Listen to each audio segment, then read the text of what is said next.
আজকে আবারও নিয়ে চলে এসেছি একটা স্বাস্থ্যকর পরোটা। তো বিটের পরোটা।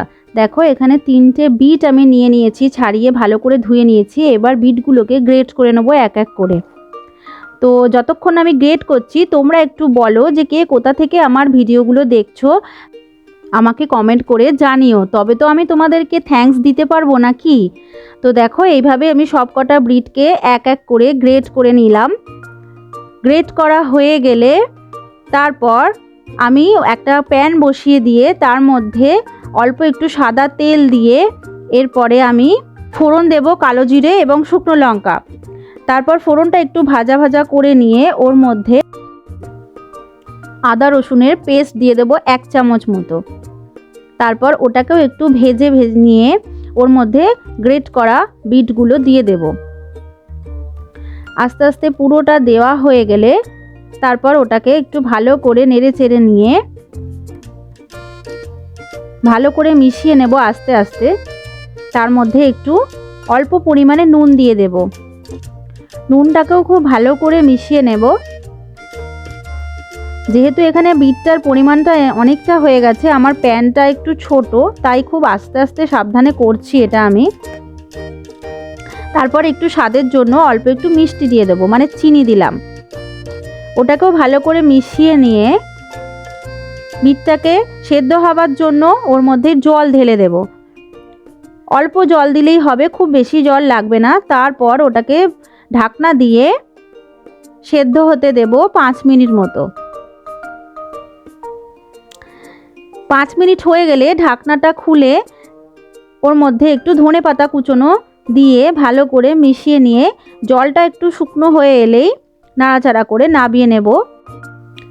নামিয়ে নিয়ে ওটাকে ঠান্ডা করে নেব। ঠান্ডা না হলে ওটা পেস্ট করা যাবে না মিক্সিতে, তাই এবার মিক্সার গ্রাইন্ডারে নিয়ে ওটাকে একটা স্মুথ পেস্ট বানিয়ে নেব।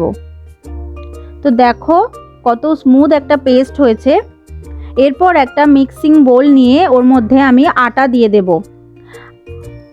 আটাটা দিয়ে তার মধ্যে একটু নুন আর জোয়ান দিয়ে দেব, ভালো করে মিশিয়ে নিয়ে এরপর ওই পেস্টটা দিয়ে দেব। বিটের যে পেস্টটা করে রেখেছিলাম সেটাকে দিয়ে ওইটা দিয়েই আমি আটাটা মাখবো। তো দেখো এই পেস্টটা দিয়ে মাখবো। তো যদি দরকার পড়ে তাহলে অল্প একটু জল দেব, প্রথমেই আমি জল দেব না, কারণ এটা নরম হয়ে গেলে তখন আর ভালোভাবে লুচি বা পরোটার আকার দেওয়া যাবে না। তো মিক্সার গ্রাইন্ডারটা ধুয়ে অল্প একটু জল দিয়ে ভালো করে মেখে নিয়ে খুব ভালো করে এটাকে মাখতে হবে।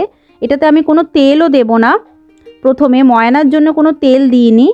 মাখা হয়ে গেলে ডোটা একটু সেট হবার জন্য অল্প একটু সাদা তেল দিয়ে ভালো করে মাখিয়ে চারদিকটা ওটাকে ঢাকা চাপা দিয়ে 5 মিনিটের জন্য রেখে দেব।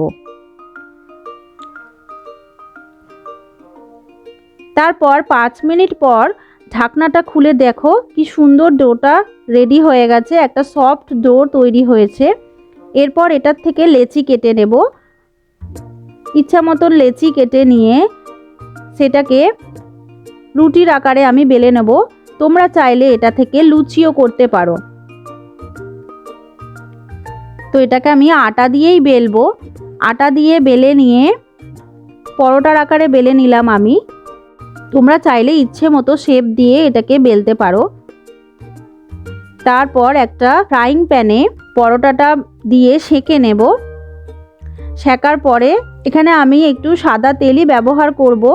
সাদা তেল দিয়ে এগুলোকে দুপাশ উল্টে পাল্টে ভেজে নেব।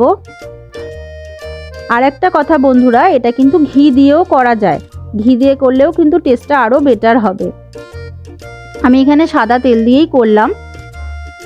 দেখো কত সুন্দর একটা কালার চলে এসেছে। পরোটা রেডি হয়ে গেছে। পরোটাটা খুব সফট হয়েছে, কোনো রকম ময়াম ছাড়াই এটা সফট হয়েছে।